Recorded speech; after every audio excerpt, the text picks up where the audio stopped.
ஒரு மகிழ்ச்சியான செய்தி. இதயம் நலனையின் விலை லிட்டருக்கு ரூபாய் 105 குறைஞ்சிருக்கு.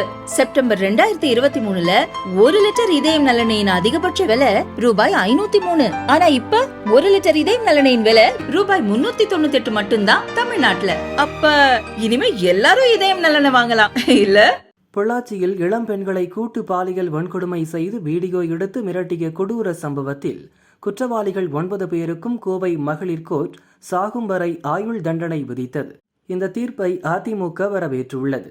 அதிமுக ஆட்சியில் சிபிஐ விசாரணைக்கு உத்தரவிட்டதன் விளைவாக இந்த நீதி கிடைத்திருக்கிறது என கூறியது. பொள்ளாச்சி வழக்கில் சுய விவரங்கள் வெளியானதாக சொன்ன திமுக, அண்ணா பல்கலைக்கழக பாலியல் வழக்கில் பாதிக்கப்பட்ட மாணவியின் சுய விவரத்தை வெளியிட்டது யார் என்று சொல்லுமா? யார் அந்த சார் என்பதை கண்டறிய சிபிஐ விசாரணை கேட்டோம். அதை திமுக அரசு எதிர்த்தது ஏன்? கைதான ஞானசேகரன் திமுகவின் அனுதாபி மட்டுமே என கூறி, ஸ்டாலின் போல் நாங்கள் உருட்டவும் இல்லை, எந்த சாரையும் காப்பாற்ற முயற்சிக்கவும் இல்லை என அதிமுக கூறியிருந்தது.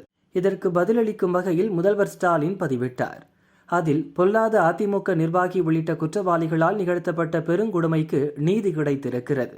அதிமுக குற்றவாளி அடங்கிய கூடாரத்தை பாதுகாக்க முயற்சித்த சார்கள் மானமிருந்தால் வெட்கி தலைகுனியட்டும் என கூறியிருந்தார். முதல்வர் ஸ்டாலின் பதிவுக்கு அதிமுக பொதுச் செயலாளர் பழனிசாமி பதிலளித்தார். அந்த குற்றவாளி கூடாரத்தை கைது செய்தது எனது அரசு. நடுநிலையோடு சிபிஐ விசாரணைக்கு உத்தரவிட்டேன். வழக்கம் போல ஸ்டிக்கரை தூக்கி கொண்டு வராதீர்கள்.